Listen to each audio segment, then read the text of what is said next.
अपने पांचों मैचेस को जीतने के बाद एज फैंटम के साथ यूनिवर्स 1 में चला जाता है, जहां पर पोकेमॉन मल्टीवर्स चैंपियनशिप होने वाली है। यूनिवर्स 1 में आने के बाद एज सीधा पोकेमॉन सेंटर चला जाता है और मल्टीवर्स चैंपियनशिप के लिए अपना रजिस्ट्रेशन करा लेता है। जिसके बाद हमें पूरे 2 महीने का टाइम स्किप दिखाया जाता है और वो दिन आ जाता है जहाँ पर पोकेमॉन मल्टीवर्स चैंपियनशिप अब शुरू ही होने वाली है। जिसके बाद ऐश अपने दोस्तों के साथ मिलकर पोकेमॉन स्टेडियम चला जाता है और हमें दिखाया जाता है रेफरी को, जो कुछ अनाउंसमेंट कर रहा होता है बैटल के बारे में। जिसके बाद रेफरी कहता है कि इस बैटल में हिस्सा लेने वाले सिर्फ 8 यूनिवर्स के ट्रेनर्स है। जिसके बाद रेफरी बताता है कि आगे बढ़ने के लिए सभी ट्रेनर्स को इस चैंपियनशिप के दो ट्रेनर्स के साथ मुकाबला करना पड़ेगा और अगर वो उन ट्रेनर्स को हरा देते हैं तो वो आगे बढ़ेंगे नॉर्मल राउंड के लिए, जहाँ पर सभी ट्रेनर्स एक दूसरे के साथ मुकाबला करेंगे और जो 4 ट्रेनर जीत जाएंगे वो सेमीफाइनल के लिए चुने जाएंगे। जिसके बाद उन चारों में से जो भी 2 ट्रेनर जीतेंगे वो फाइनल में एक दूसरे के साथ लड़ेंगे और जो भी चैंपियनशिप का विनर होगा उसे बैटल करने का मौका मिलेगा इस यूनिवर्स के सबसे पावरफुल ट्रेनर से, यानी कि मल्टीवर्स मास्टर से।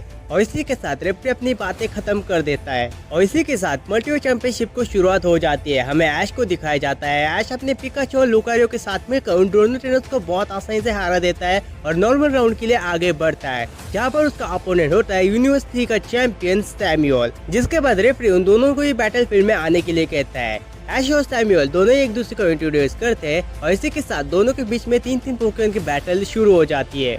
बैटल की शुरुआत ऐश अपने पिकाचू के साथ करता है। दूसरी तरफ सैमुअल भी अपने फर्स्ट पोकेमॉन को बैटल में भेजता है, जो होता है सिंड्रेस।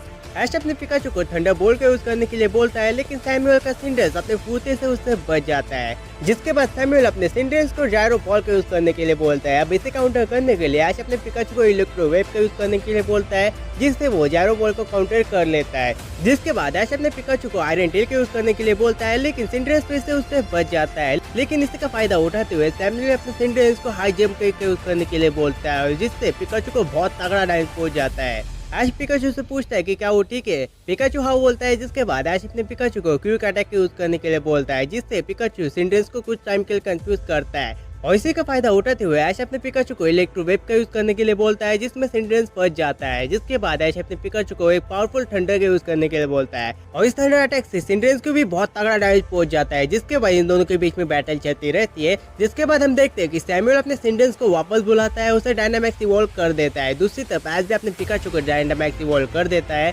जिसके बाद सैमुअल अपने सिंड्रेस को जी मैक्स फायर बॉल का यूज करने के लिए बोलता है, जिससे पिकाचू रोक लेता है। लेकिन तभी ऐश अपने पिकाचू को जी मैक्स वॉल्ट क्रश का यूज करने के लिए बोलता है, जो कि सीधा जाकर सिंड्रेस को हिट कर जाता है और इसी के साथ सिंड्रेस बैटल हार जाता है और पिकाचू अपने नॉर्मल फॉर्म में आ जाता है। जिसके बाद सैमुअल अपने सेकंड पोकेमॉन को बैटल में भेजता है, जो कि होता है एब्जल। सैमुअल अपने एब्जल को डार्क पल्स का यूज करने के लिए बोलता है, लेकिन पिकाचू उससे बच जाता है। जिसके बाद ऐश अपने पिकाचू को वोल्ट टैकल का यूज करने के लिए बोलता है। अब पिकाचू जैसे अटैक करने के लिए एब्जल की तरफ बढ़ता है, एब्जल सीधा हवा में कूद जाता है और पिकाचू पर शैडो बॉल अटैक मार देता है, जिससे पिकाचू को तगड़ा डैमेज पहुंच जाता है।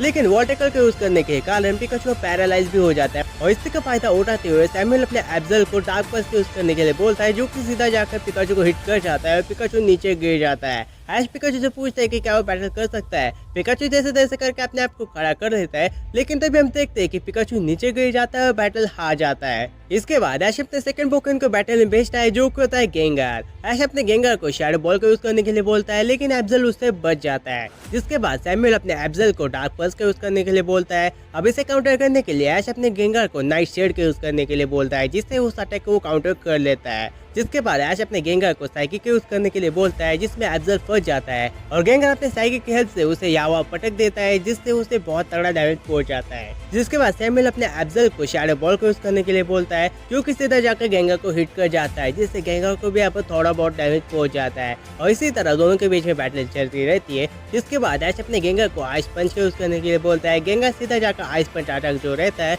वो एब्जल को मार देता है, जिससे एब्जल को तगड़ा डैमेज पहुंच जाता है और सैमुअल भी कहाँ रुकने वाला था, वो भी अपने एब्जल को डार्क पल्स का यूज करने के लिए बोलता है और एब्जल भी इतने करीब से गेंगार पर अटैक कर देता है, जिससे गेंगार को बहुत तगड़ा डैमेज पहुंच जाता है। इसके बाद इन दोनों के बीच में बैटल चलती रहती है। अब इस बैटल को खत्म करने के लिए ऐश अपने गेंगार को आइस पंच का यूज करने के लिए बोलता है। दूसरी तरफ सैमुअल जो रहता है वो अपने एब्जल को शैडो क्लॉक का यूज करने के लिए बोलता है। दोनों ही पोकेमॉन जाकर एक दूसरे को अटैक मार देते हैं, जिससे एक बहुत बड़ा धमाका हमें देखने के लिए मिलता है और जैसे इस धमाके का धुआं हटता है हम देखते हैं कि दोनों ही पोकेमॉन नीचे गिर जाते हैं और दोनों ही बैटल हार जाते हैं। जिसके बाद दोनों ही ट्रेनर एक साथ अपने आखिरी पोकेमॉन को बाहर निकालते हैं और दोनों के ये पोकेमॉन लुकारियो होते हैं। ऐश अपने लुकारियो को बुलेट पंच के यूज करने के लिए बोलता है। दूसरी तरफ सैमुअल अपने लुकारियो को क्लोज कॉम्बैट के यूज करने के लिए बोलता है। दोनों ही पोकेमॉन शुरुआत से एक दूसरे को कूट रहे होते हैं। जिसके बाद हम देखते हैं कि ऐश अपने लुकारियो को ऑरा स्पेयर के यूज करने के लिए बोलता है, लेकिन सैमुअल का लुकारियो उससे बच जाता है। जिसके बाद सैमुअल अपने लुकारियो को फिर से ऑरा स्पेयर के यूज करने के लिए बोलता है। अब इसे काउंटर करने के लिए ऐश अपने लुकारियो को फिर से बुलेट पंच के यूज करने के लिए बोलता है,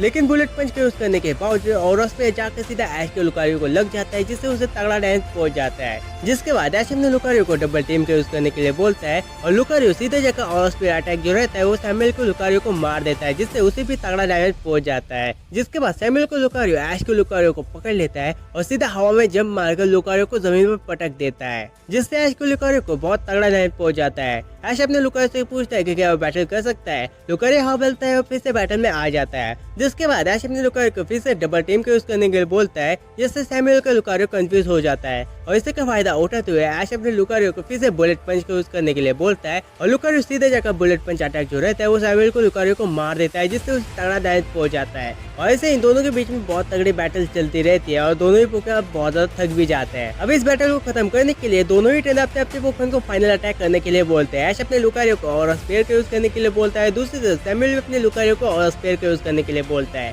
दोनों ही पोकेमॉन के अटैक जाकर एक दूसरे से टकरा जाते हैं, लेकिन तभी हम देखते हैं कि ऐश अपने लुकारियो के साथ बॉन्ड कनेक्ट कर लेता है और उस ऑरा स्पेयर को जायंट ऑरा स्पेयर में बदल देता है। ये देखकर सैमुअल बहुत ज्यादा हैरान हो जाता है, लेकिन जब तक वो रिएक्ट करता उससे पहले ही लुकारियो अपने जायंट ऑरा स्पेयर लुकारियो की तरफ मार देता है और इससे बहुत बड़ा धमाका हमें देखने के लिए मिलता है। और जैसे इस धमाके का धुआं हटता है हम देखते हैं कि सैमुअल का लुकारियो नीचे गिर चुका है और बैटल हार चुका है और इसी के साथ ऐश अपनी जगह सेमीफाइनल में बना देता है।